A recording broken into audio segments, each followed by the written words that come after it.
Palantir shares, they're a bit lower this morning. This despite the company reporting better than expected third quarter results and raising its full year sales outlook. The stock now up more than, you ready for this, 150% this year. Our next guest has a new book out. It offers a rare inside view into the mind of Palantir's CEO, Alex Karp. I want to welcome New York Times Magazine writer Michael Steinberger. His new book is out today, Philosophy in the Valley, Alex Karp, Palantir, and the Rise of the Surveillance State. Michael, good morning to you. Good morning. We could talk about the earnings, but I'm actually more interested in the man himself, given the amount of time that you spent with him, and what you think the biggest takeaway of this entire project has been for you. Well, listen, he's a very charismatic figure. You guys have him on quite often, and he is reliably unscripted. He speaks exactly what's on his mind. He's very provocative, very entertaining, and I was given extraordinary access to him.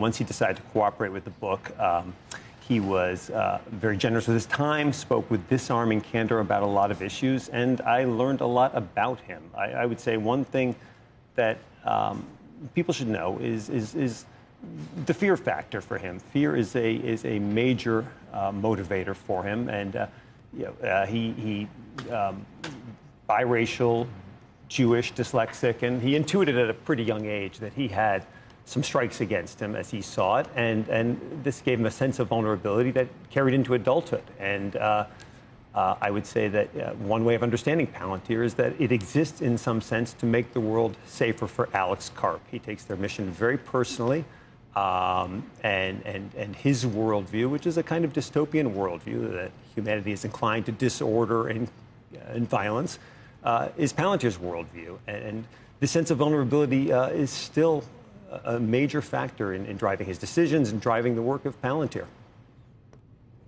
How when you think about what this business becomes, I'm now asking you to look into a crystal ball, but it's evolved in a huge way, even just over the past couple of years. Obviously, the company's famous for working with governments, but often now is working with businesses.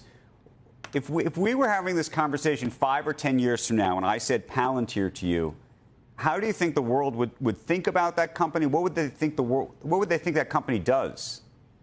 Well, it's a great question. Obviously, the name is almost synonymous these days with surveillance, but that's just a small part of what it's involved with. And it's not a surveillance technology company per se. It just facilitates the work of law enforcement and intelligence services that do survey people. The commercial side of the business is huge. I will tell you what Karp thinks. A few years ago, we had a conversation, and he suggested to me that he thought that Palantir could become, to this era, what IBM had been in a previous era, in the 60s and 70s, when IBM's technology was kind of the backbone for a lot of what government did, a lot of what the military did, and for a lot of corporate America. And we had this conversation, and when we had this conversation, the stock was about $10 per share, and the company still hadn't turned a profit.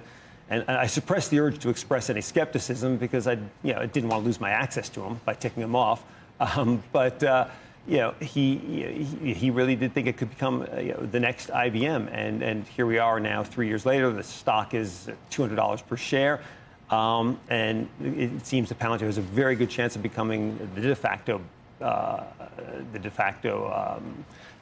backstop technology, right, the de facto operating system for the U.S. government.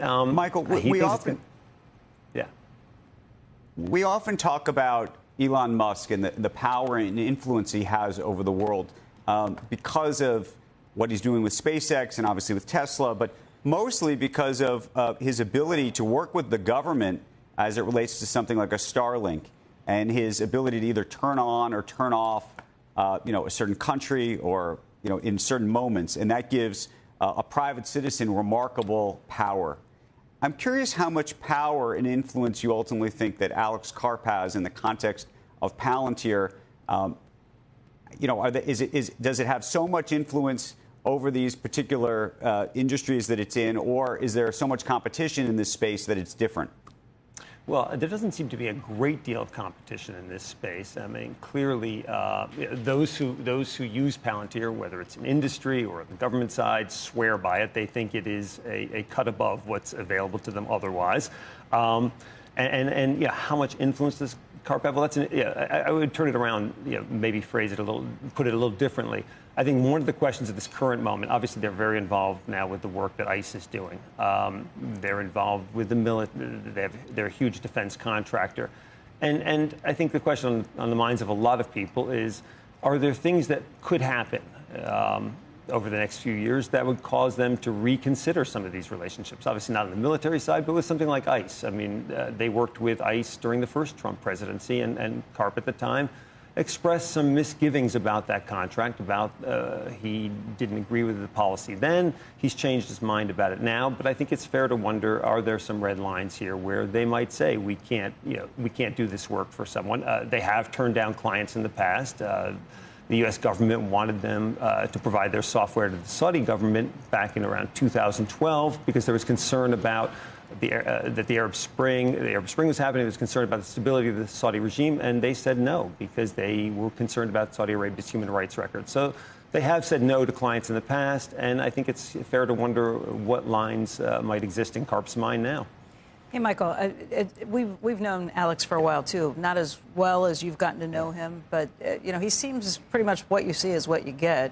He doesn't seem to edit himself super extensively. That's what makes him must-see TV, doesn't it? Right. But with success, sometimes people change. Did you notice that at all with him, or you think he's still the same person as when you started talking? No, that's a great question, and no, he hasn't changed. I mean, what you see now is what he was before. It's just he has many more people who want to hear from him now.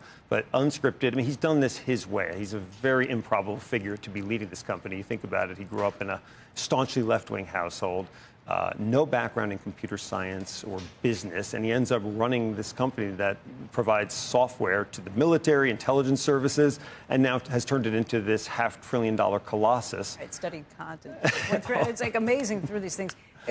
We talk about Elon Musk, and we've been talking him in the context of this pay package as the key man. How much of a key man is Alex Karp for Palantir? Well, he's obviously central to this company. I mean, this company reflects his personality, his persona, the things that keep him awake at night, the things that scare him, to an uncanny degree. It really is sort of the representation of Karp's worldview in a way that, obviously, when founders are still running companies reflect them to a great extent. But this is to an even greater degree than you would find otherwise. There is always the question, and Karp is in his late 50s now, there's always the question of succession. He's been at this for a very long time, and his schedule is crazy. I don't think he spends more than 2 nights in the same place ever. Imagine wanting to do something else, though. None of us would sleep. Well, that's the thing. He doesn't want if we knew what Alex knows about 100 drones attacking a stadium football game. I mean, he's working on things where one pulse can knock out all 100 or whatever, however many it is. But if you really are face the facts of the things that people that wish us ill can do right now, none of us would sleep. That is right. I mean, I think he feels that his worldview has been vindicated. The thesis behind Palantir has been vindicated. I wish we could talk to him about it. Michael, we want to thank you. The book is called Philosopher in the Valley. We appreciate you joining us. And as all of this has been happening, Michael, if you can believe it, literally as you've been on television, it just so happens that we found out that Alex Karp is going to join us somewhat impromptu this morning, given the earnings report last night. Or to correct what I said. 8:40 Eastern time. I'm listening to this guy. I need to come in and just nothing he said. Right. He's like that movie Woody Allen with. I'm going to get edited in real time here, huh?